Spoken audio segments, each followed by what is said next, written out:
Good afternoon, and thanks for joining Nation's Restaurant News at the ICR Xchange. I'm Sarah Lockyer, Executive Online Editor of Nation's Restaurant News. We're here in Miami for the 14th Annual ICR Xchange. It's the first and the largest investment conference covering restaurants and retail stocks.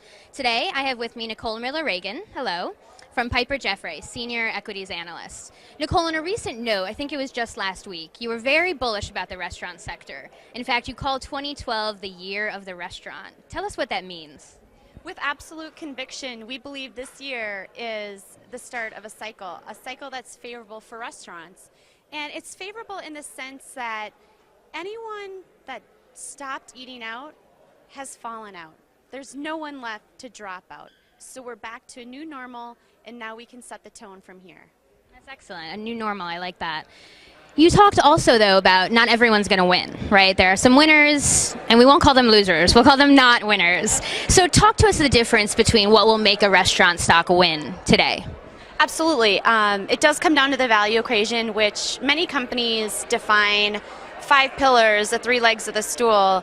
It just comes down to a winning value equation. And you know what's most different about our theme this year, 2012, the year of the restaurant and the start of this favorable cycle, is last year we had the thesis of the dog bone thesis, liking the fast casual side of things that's in the most prime part of their life cycle and the high end. And that high end thesis has been substantiated with many takeouts lately. Well, now what we're saying is we equally like, from an investment perspective, the casual dining segment. Wow.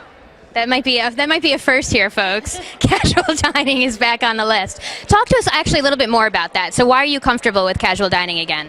We can get comfortable. The pie was shrinking. Now that we know we're dealing with $600 billion in sales, we can look at the segments, the pieces of the puzzle, and we can more appropriately understand and analyze who's taking market share.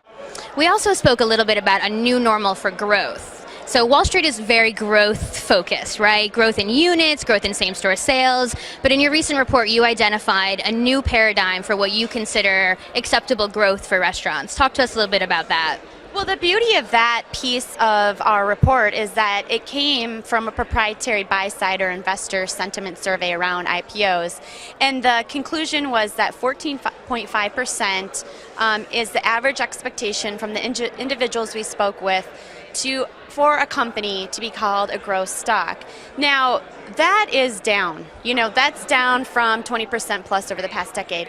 But what is interesting, what might go up, are the multiples assigned to companies that can grow at least that 14.5%, hit that investor bar, if you will, or do better. Moving a little bit away from specific stock talk, you did also mention in this report that it's no longer your parents' restaurant segment. So tell us a little bit about what new consumer trends you see driving the restaurant sector. Well, it's Gen Y. I mean, they have a Starbucks in one hand and a credit card in the other.